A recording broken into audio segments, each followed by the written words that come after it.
Hello engineers, उम्मीद करते हैं आप बहुत अच्छे होंगे। मेरे प्यारे बच्चों, आप सब लोग एसएससी का मुद्दा तो जान ही चुके होंगे।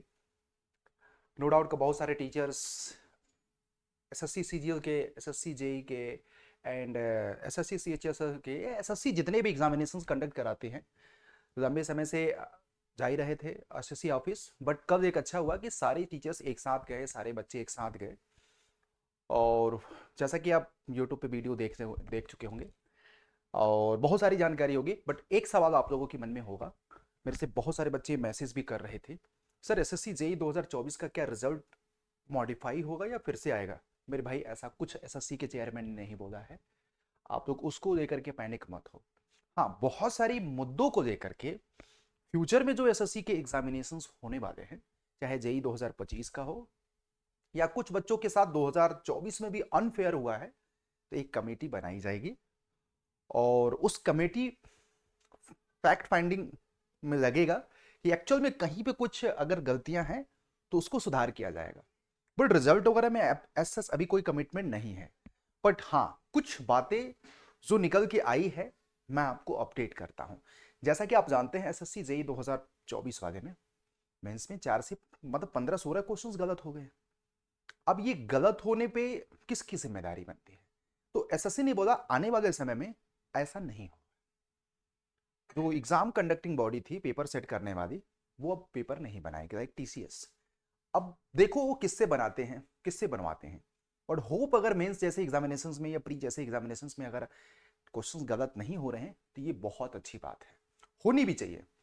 दूसरा एक दो बात यह है कि नॉर्मलाइजेशन वाला जो कॉन्सेप्ट है, एसएससी ये चाह रहा है कि एग्जाम की फीस बढ़ा करके नंबर ऑफ कैंडिडेट को कम किया जाए, जिससे मेंस जैसा एग्जाम 2 शिफ्ट में ना हो, क्योंकि ऐसे भी बच्चे बहुत कम होते हैं। तो उस पर नॉर्मलाइजेशन का कोई एंगल ही ना हो, पेपर सबको एक से ऐसा मिल जाए।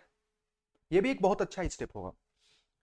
दूसरा एक चीज यहाँ पे ये भी है कि आ, मतलब डॉक्यूमेंट्स वेरिफिकेशन डिपार्टमेंट जो करवा रहा है जैसे एसएससी वगैरह में, तो इस पे तो एसएससी का स्टैंड है कि भाई देखो हमारा काम है एग्जाम कंडक्ट कराना, और आने वाले समय में डिपार्टमेंट ही आपका डॉक्यूमेंट्स वेरिफिकेशन कराएगा।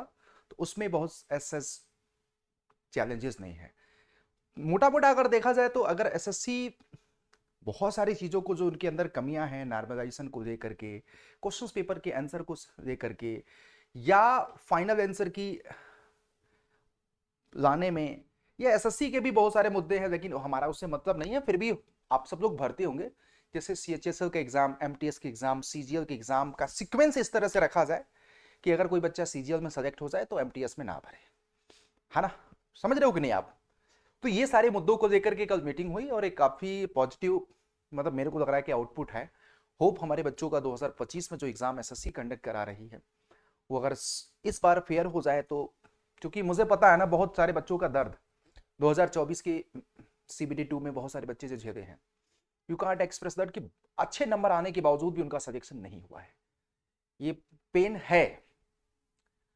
अब मैं क्या ही बोलूं। अब उनमें से बहुत सारे बच्चे ये बोल रहे हैं मेरे से, सर मुझे कोर्ट में जाना चाहिए कि नहीं, क्योंकि ये सारी चीजें हुई हैं। तो मैं आपको बोलूं कि यस ऑब्वियसली, जिस तरह से आपने मुझे डाटा शेयर किया व्हाट्सएप पे, डेफिनेटली अगर आपको लगता है तो आप जाओगे। तो एसएससी के चेयरमैन का खुद ही स्टैंड है कि देखो कहीं पे अगर कोई किसी बच्चे के साथ गलत हुआ है तो वो स्वतंत्र है मेरे पास आने के लिए, कोर्ट में जाने के लिए। क्योंकि कोर्ट से जानते ही हैं कि कोर्ट का बात सबको मान्य होता है। बाकी तो इधर उधर चीजें होती हैं तो आप जा सकते हैं, और उसमें जो आप लोगों की तरफ से मेरी तरफ से हेल्प होगा वो मैं आपको करूंगा। बट मैं ये चाहता हूं कि ओवरऑल आप सब लोग 2025 की तैयारी जबरदस्त तरीके से करो, और एक अच्छा मतलब कि यहाँ पे कंक्लूजन निकल के आया है, राइट? 2025 के एग्जामिनेशंस को लेकर के होप ये सारी मिस्टेक्स अब 2025 में ना हो। ठीक है? तो फर्दर अपडेट्स के लिए आप लोग चैनल को सब्सक्राइब कर लो, बेल आइकन को भी दबा दो, सो दैट कि रियल टाइम इंफॉर्मेशन आपको और भी मैं प्रोवाइड करता रहूं। ठीक है? थैंक्स, थैंक यू मेरे स्टूडेंट। अपना ख्याल रखो, एंड आपको कोई डाउट है ना कमेंट पे जरूर पूछ लेना बेटा। ठीक है?